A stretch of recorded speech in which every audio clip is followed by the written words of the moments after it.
Thank you all for coming today. We are going to go ahead and start the Pittsburgh Land Bank's monthly Board of Directors meeting for July 15th, 2022.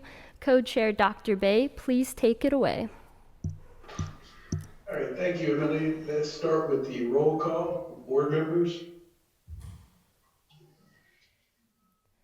Reverend Ricky Burgess, Dr. Jamil Bay, Present.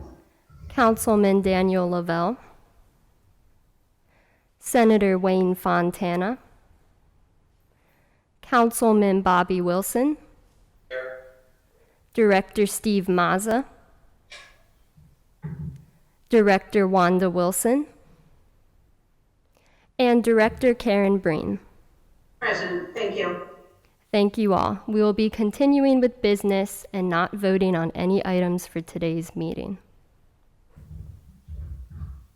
Okay, so moving right along, I'm assuming we do not have any public comment, but checking just in case. Do we have any registered folks or anyone who wants to submit a public comment?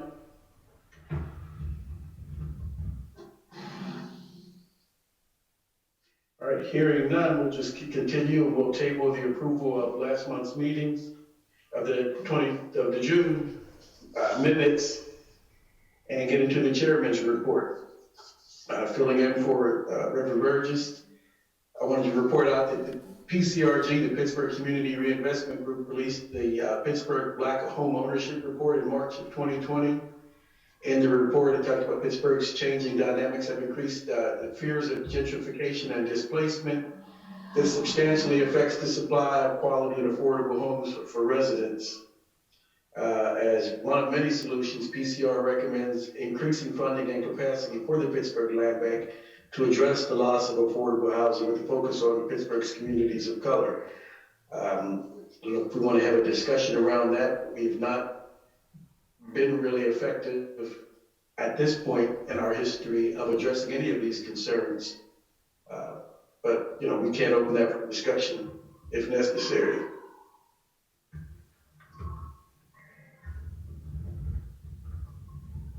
Thank right, you. Hearing no discussion, let's move right around to the staff updates.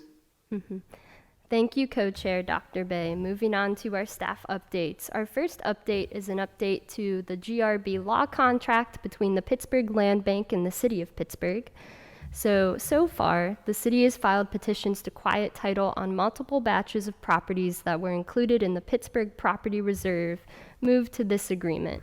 For the first batch, motions have been filed for alternative service and via public advertising.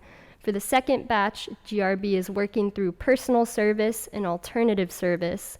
And for the third and fourth batches, GRB has filed petitions initiating the case, as well as petitions for service.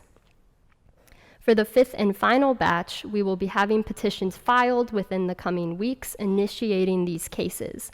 Below is a timeline for the quiet title process as a reminder as to what order these events occur and how time-consuming this process can be. Next slide, please. Moving on to an update for our tri-party cooperation agreement amendments.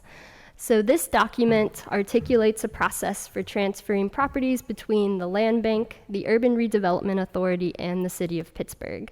This agreement, along with its amendments, was held in City Council for a post-agenda meeting. The Land Bank team, along with our stakeholders from the URA and the city, are waiting for discussions to be scheduled and will be presenting a united front for our council members. Next slide, please. Next are our property updates.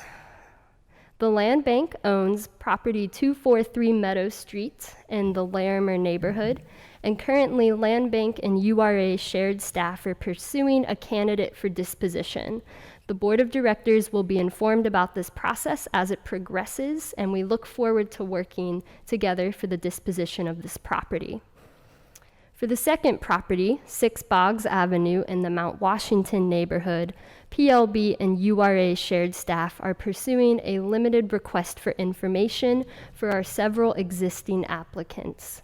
We look forward to progressing through our disposition process and informing the Board of Directors accordingly. Next slide, please. Moving on to our June 2022 finance report. The following slides are our URA Land Bank balance sheet,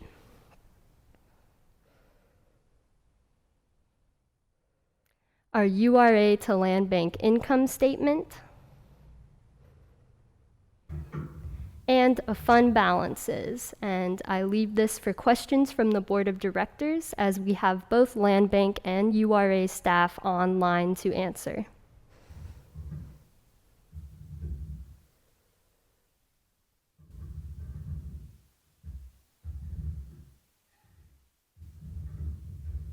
Moving on, we have 2 slides with details on a bookminder's estimate for accounting services and the URA's estimate for accounting services.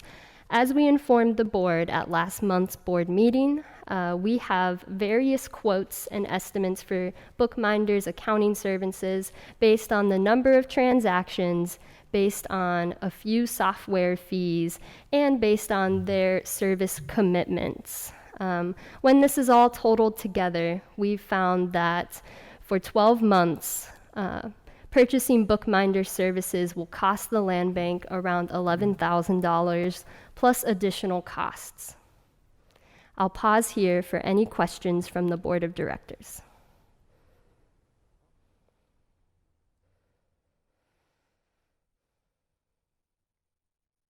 Moving forward for the URA estimate of services, we've found that the URA staff bill the land bank for a variety of services as dictated in our URA to PLB cooperation fee. Not only do these account for staffing resources, but also property management system resources and various other resources that we're able to leverage as an affiliate entity of this organization. Through the support staff, we've found our staff accountant, which is billed to the PLB for 1 to 4 hours a week of these services. When we've added these services up, we have found that annually it will cost the land bank around $9,000 a year to leverage the URA's financial accounting services. As a reminder, the board of directors received a memo from the land bank staff on our recommendation on which financial services to pursue, and that we would like to continue working with the Urban Redevelopment Authority of Pittsburgh as an affiliate entity and continuing our good in-kind relationship.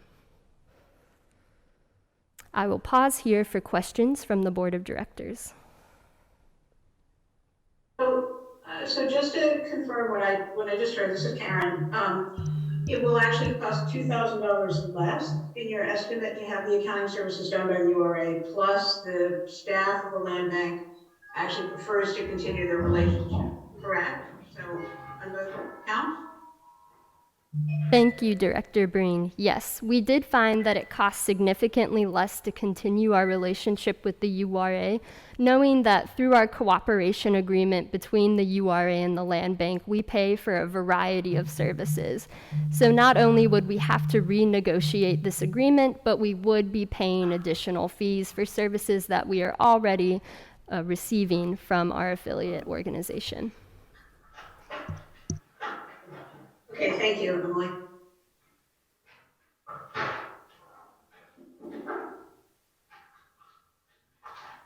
If there are no further questions from the board of directors, we can continue on to our legislative updates, which will be given by David Geiger, our Assistant Director of Strategic Affairs at the Urban Redevelopment Authority.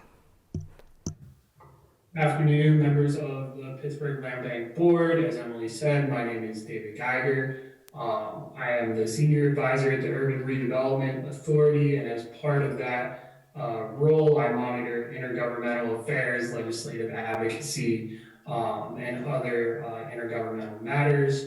I'm here today to provide an update on behalf of Senator Fontana, who could not make the meeting today, on some of the land bank's legislative priorities.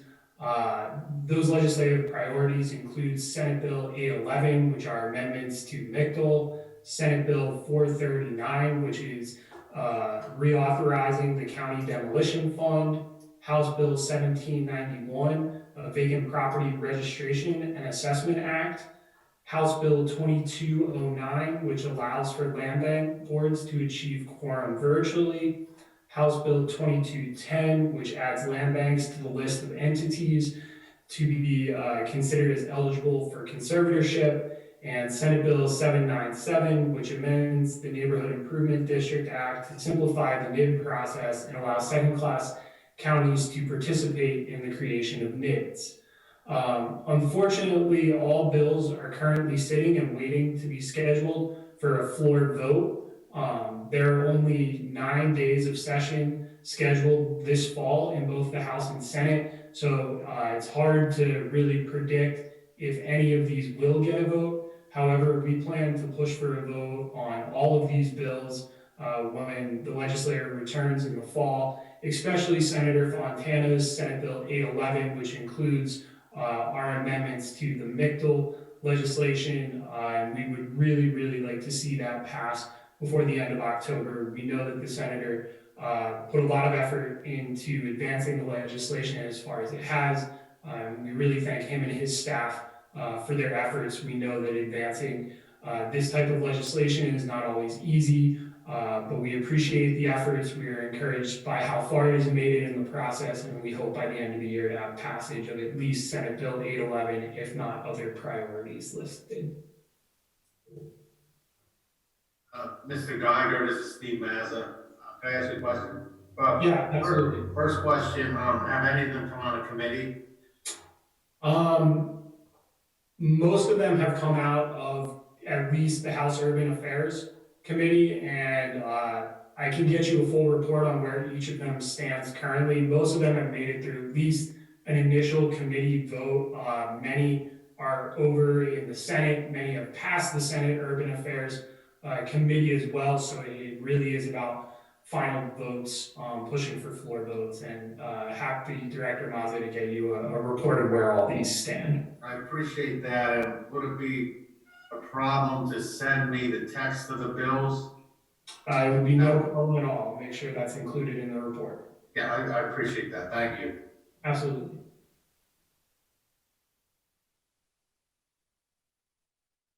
Okay, thank you, David. Any further questions from the Board of Directors before we move on?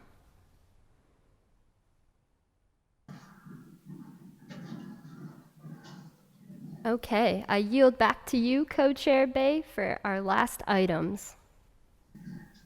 All right.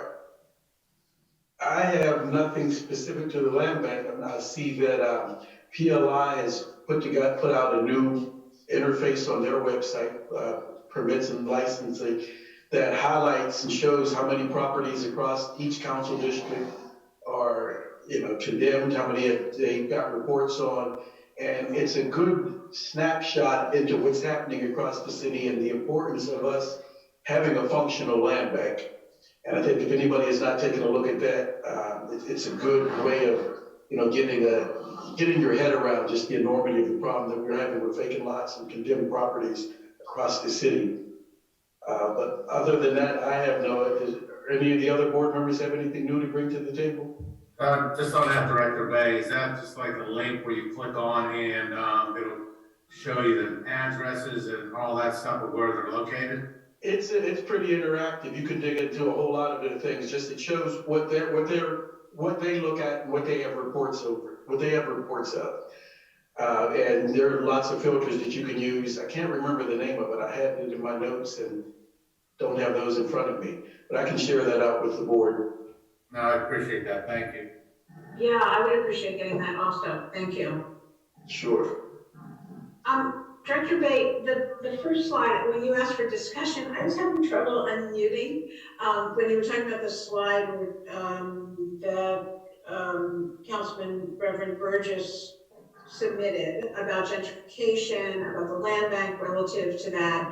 Right, PCRG's report, right? Yes, it's PCRG's report. And so I was thinking about I wanted to share that I had been, and I talked talked about this with Emily, because I wanted to make sure there wasn't any kind of conflict, but the Tricog Land Bank has asked me as a consultant to help them with community outreach, particularly in communities of color within their catchment area, to really have people understand what a land bank can do and start to have them involved in the process of a land bank. And I just wondered if this organization, since I'm a newbie, has thought about that kind of community involvement to see if there are ways that people can really understand what the land bank can do. I know there are certain development organizations that talk about the land bank, but I don't know if there's something, an educational effort that's been done across the city. I was just curious. Thank you I for think that. you're muted. No, thank you for that question, Director. In my opinion, that would be premature or not appropriate at this time, because we've not demonstrated that we are a functional land bank. I mean, we've been around with this authorized legislation since 2014. We've not transacted or cleared a single property. And I think we probably could learn from the Tricog or the Westmoreland Land Bank or other land banks that are actually functional. For us to have an education process when we still can't, clear a property for a resident, I think that's adding to the frustration. I understand. Yeah, I'm curious about that. I mean, it's a naive question on my part, I know, but now that I see that the Tricog Land Bank has like 150 properties in their pipeline, and they've cleared maybe 31. Is it useful to think about how others may have been able to move the process along? Again, naivete on my part. Well, I think this is a good discussion, but we have not, as board, don't right combination of the types of people who should be on the land bank. We've not had the commitment from the previous administration to have a functioning land bank, in my opinion. And I think we are the internal problem.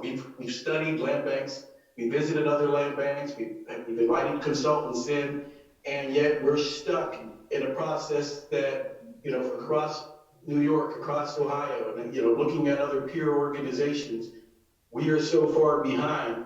But I think it's it might be time to reboot and rethink what it is that we're trying to do as a land bank, because it seems like we're no closer now than we were in 2015. I've been here the whole time.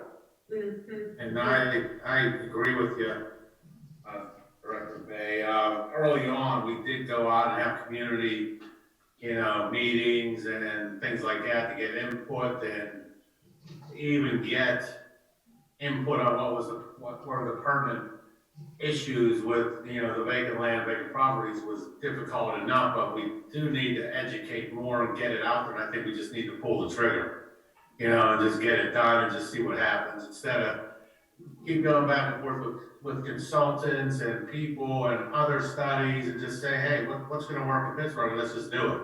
Instead of not worry about it. We have the money, we have the opportunity, we have the means, and I think we should, pull that trigger. So I'm with you. Let's have this discussion. So we should probably, I know there are 3 of us on, but don't you think maybe we should have this discussion with the full group and see what is it that are the pain points or the obstacles and why, and Director May, maybe you're right. Maybe we need a different makeup of the board. I'm not sure, but I'm happy to give up my seat if somebody else can make it work better, because I really don't know very much about it. I'm learning a lot through the Tricog, frankly. I think I'd love to be part of the solution, but I'm happy to find other people who can be part of the solution. Dr. Bay, were you referring to the Civic Central website that's on the city's PLI website? Civic Central, it's something agency. Mm-hmm. I can send the link. I said I don't have it in front of me right now. But I mean, Civic Central has a lot of information like that. But that may be it. It's broken down by there's like one You go over to the second tab in the Civic Center, and it's like, it's all broken down by council district, condemned buildings, and That could be it. But to Karen's point about what's necessary, and said, I think this is a good conversation that we should probably have. I lost audio for a minute. A good conversation that we should have where we are able to, troubleshoot what it is that we need to do to get a functioning land bank. Absolutely. Dr. Bay, this is Ken Jones from the URA. I want to, since this is a public meeting and the public can hear us, I want you all to know a couple of things. One, I work with a number of land banks starting up, Savannah and New Orleans particularly. I'm going to remove my mask so I can be better heard. Legislation is the key stumbling block. It's not will, it's not money. The legislation that you need in MICTL and the ability to transfer land between the URA and the PLB is there, but the ability to transfer it from the city to the PLB is a sticking point. In the city of a second class with sheriff sale, with not being able to utilize the sheriff sale in the same way to clear title judicially, adds an additional 6 to 8 months. Now, there are other things, probates that have to be opened that take additional time. I would love to sit down with you guys and tell you this as someone who's run land banks, who's been a land transaction lawyer now for 20 plus years, and who's seen these things on multiple stages. I don't want you all to get frustrated to the point that, well, we just haven't transacted property. You're closer now than you've ever been, and the efforts in the last 9 months have brought you right to the gates. Please don't give up. A functioning land bank is the tool that you do need. You just need a little more patience and a little more advocacy so people can understand here's what needs to be done. We're getting there. You have a very effective group of people who are promoting it. The mindset of the majority of the members I've seen thus far is correct, and you're heading in the right direction. There is no magic wand for this, but there are some magic pieces that we need to fall into place. They are coming. Please don't give up yet. Please stay diligent, and you are on the right track. And this is from somebody who's seen a few of these things, been down a few rodeos, and can happily tell you that. If I thought otherwise, I'd tell you that too, quite frankly, because I don't have much filter. But with that being said, thank you for the thought process. You're thinking the right directions, and love to sit down with you guys and really explain exactly how important this legislation is so we can get this moved. With that said, again, thank you for allowing me to speak. well, Karen, where are we at with the legislation that came before council to transfer properties from the city of Pittsburgh to the land bank? Well, It was held, and then I believe members wanted a briefing. Where are we at with that? Well, that briefing has yet to be scheduled on the city's end. We don't really I don't really know exactly how that's set, and that would be more of a David Geiger question because he deals more with those folks, so he could tell you better where that process is. But that does need to happen. But what I do know is what has come back after the back and forth with it is that the things that we really were asking for and said that we needed, it was kind of like, well, here originally here's what we want to do, which is different from what you guys want to do. So we have to get to the same page so folks understand here's why we need this particular way. And I'll defer to David for the rest of that answer. Yeah, thank you for the question, Councilman. I think as Ken stated, the legislation was initially, when discussed at standing committee meeting, held for 3 weeks. And when it came back up for a vote after 3 weeks, it was at that time held for a post agenda. We are still waiting to hear when that post agenda will be scheduled. I believe that the legislation is also the standing committee rep is director of finance, so it's not URA or land bank offered legislation. So we really are waiting to hear from council and from the city. I think as mentioned earlier by Emily, we would like to present jointly to council on the details of that legislation along with the director of finance, and we look forward to doing so. And I think once council members are fully briefed, they'll be comfortable with the contents of that legislation, and we'll be able to hopefully seek approval and gain approval shortly after council comes back from its summer recess. So you're saying, thank you, David. So you're saying that's under the finance chair's purview of when the post agenda is scheduled?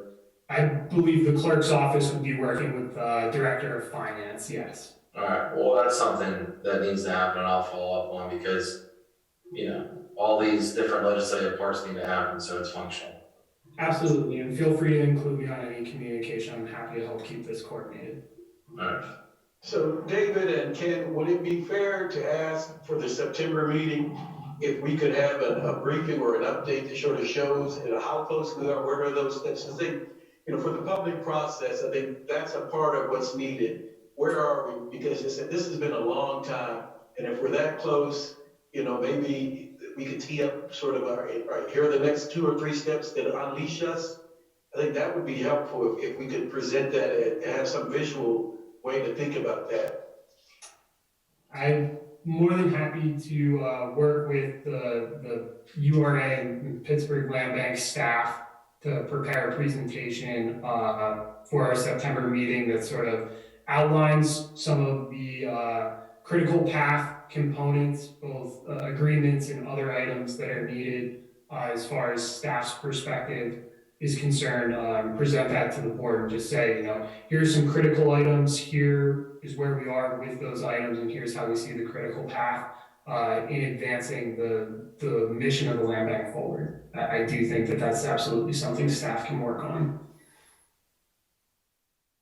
And I just want to make one last comment. If there's anything else that I can help with, feel free to ask, or, I'm here, I've been committed since the beginning. I'm, here to the end, if I'm needed. Absolutely. Really appreciate all the board members' time and effort on this work. But we do hear the frustration, and trust me, it is shared amongst PLB and URA staff that have been working on this as well. So thank you all. All right, thank you for that. Thanks very Is much. there anything else, Emily?